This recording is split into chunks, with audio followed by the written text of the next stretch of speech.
Olá, meu nome é Alice, eu sou aluna do curso de Microbiologia Avançada, após graduação da Descomplica,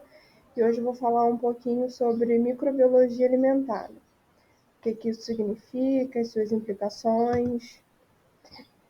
O público-alvo dessa apresentação são os consumidores de maneira geral, quem faz uso dos alimentos comprados no mercado, para que consiga, um pouquinho pelo menos, ter a facilidade de identificar quando algum alimento está com as suas propriedades já degradadas. E também os estudantes de biologia. A nossa questão aqui vai ser o controle de qualidade desses alimentos que a gente consegue fazer mesmo em casa, porque muitas vezes a gente acredita que um alimento está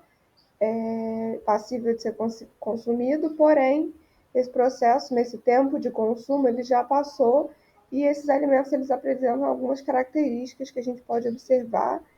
para que a gente entenda que esse alimento ele já não pode mais ser consumido, E tem uma categoria de micro-organismos que fazem parte do manual da OMS, da Organização Mundial da Saúde,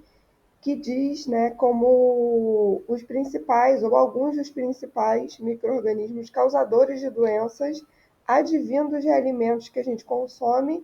que estão com um aspecto já mais diferente, que apresenta já até visualmente essa característica de micro-organismo. Às vezes a gente consome um alimento sem saber que ele já não está mais apto para consumo, mas às vezes a gente vê o micro-organismo nele, como é um caso clássico do mofo do pão, do mofo de uma fruta, e aí a gente retira parte dessa fruta mofada, do pão mofado, achando que a gente está eliminando completamente esse fungo desse alimento, nesse micro-organismo, que pode vir a causar uma toxina, ainda que a gente já tenha comido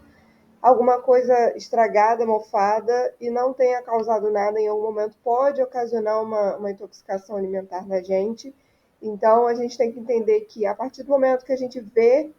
um fungo, por exemplo, numa fruta ou num pão, a gente tem que descartar por completo esse alimento, porque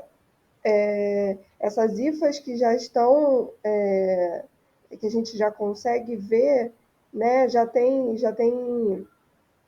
hifas por toda a parte do pão. A partir do momento que a gente vê o mofo, é porque o alimento inteiro já está contaminado, com esse mofo. Então, a ideia é que a gente consiga ter um pouquinho mais de facilidade para identificar que esses alimentos eles não estão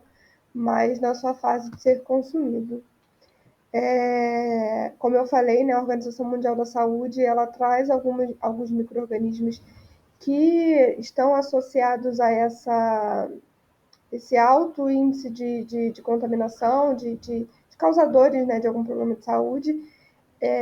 Esses micro-organismos são Salmonella, Escherichia coli, Giardia lambia, Cryptosporidium e Aspergillus. O Aspergillus é o mais famoso no sentido de o que a gente vê em casa,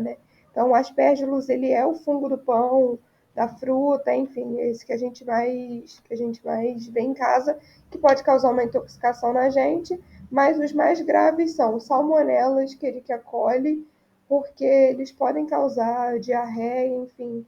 problemas gastrointestinais que podem levar a algo mais sério se não tratado.